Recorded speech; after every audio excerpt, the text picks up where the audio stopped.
Hi, it's week 8, day 54 of my full-time chronic pain rehabilitation journey. I'm Jason, and yesterday I had a breakdown. Guess what? You're going to have them too if you go on a journey like mine, probably multiple times. So I'm going to help you try to get through it in the way that I got through mine. So why did I break down? Well, I've been piling a lot on myself lately. So I changed my diet. I've been in ketosis for the last 3 days trying to shed some fat while I'm building muscle. So that dietary change is kind of brutal. You don't have a lot of carbs in your system, so I was low energy. I started taking 2 cold showers every day, up from 1. And the morning cold shower is the one I added, which is the hardest cold shower to take.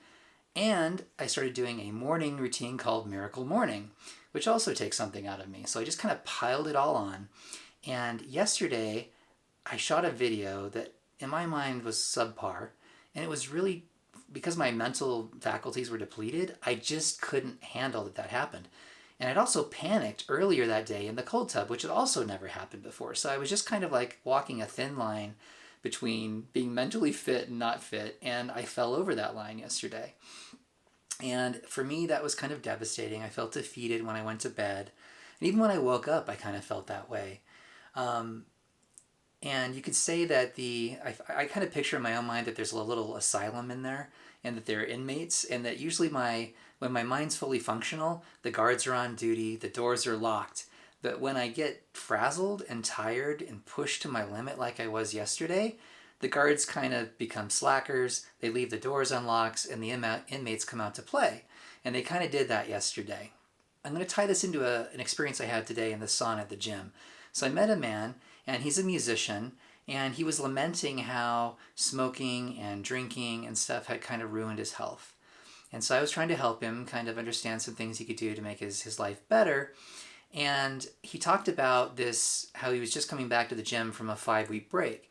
And the reason he had the 5-week break is he'd gotten with some of his buddies, and it's kind of an environmental trigger when he gets with them that he'll drink a ton, and he just stopped coming to the gym. So he kind of relapsed, right? And it was a 5-week relapse. And what this taught me was that my breakdown was actually an improvement over all prior breakdowns. My defeat was actually a victory, and here's why. One, these kind of breakdowns, when you hit your limit and you kind of feel fatigued and you fall over, it's cyclical. It's going to happen multiple times, but I've noticed that it's happening less frequently, and when it does happen, it's for a shorter duration. So instead of taking 5 weeks off, I took a night off. It's not the end of the world, and it's a vast improvement over what I used to do. So hooray for me. So my defeat was actually a victory. And I bring this up because you're going to encounter the same problem. You're going to push yourself really hard. You're going to hit a limit. You're going to hit a wall mentally, and you're going to sometimes fall down. You won't be able to climb or scale the wall, and you just fall down. And it may seem like you've lost. But again, if these defeats are becoming less frequent and the duration is also reduced, you're actually improving. It's a sign of progress. So I'm not trying to pull one over on you, but it actually is a sign of progress. So how did I work through this breakdown and get myself back up? Because I went to the gym today. I did everything I was supposed to do. There's not one I didn't dot, not one T I didn't cross. So I really didn't have any downtime other than that evening. And here's how I did it. So in my mind, I have 2 jars. Think of them as cookie jars. And one of them is related to my identity. It's like good things about myself that I like. And I keep examples in this cookie jar of things that I like about myself. And one of them is related to shooting YouTube videos. The reason I beat myself up so much about whether these videos are good or aren't good is because I so want to get through to the audience. I feel it so strongly. I want to be so effective and reach so many people. And when I feel like I can't do that, I beat myself up. Well, what does that indicate? It indicates that I care a lot. It's not a constructive behavior to beat myself up, but it does indicate that there's a deep level of caring there. And that's one of the things that's in my cookie jar. And it helps me remember that I am, at my core, a beautiful, decent person who really does want to help others.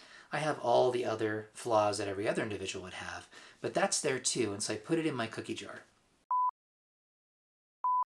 It's kind of funny, my camera battery just died, so I lost the second half of this video, so let me pick up where I left off. So there are 2 cookie jars.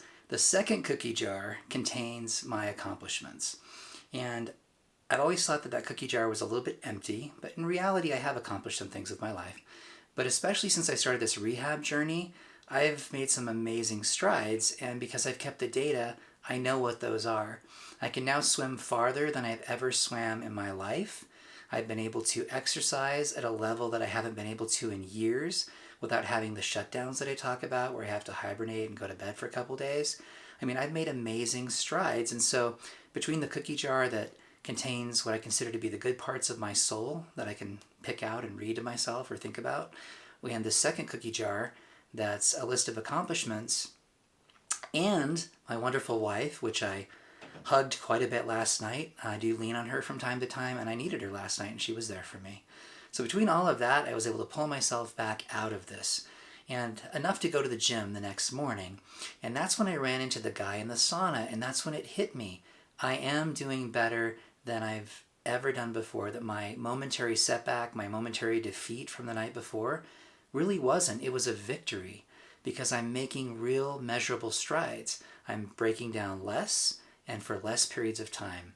And I'm hoping that as you go through your journey, you'll have a similar experience. That yes, you'll have these setbacks, they're going to happen, but they may not be the end of the world. You might find yourself picking yourself up faster and not falling down nearly as much as you have before. Fighting for your life doesn't mean you don't fall down. You're going to fall down. But what it does mean is that you're going to try to pick yourself back up sooner and fall down less. I know you can do it. Keep up the good fight.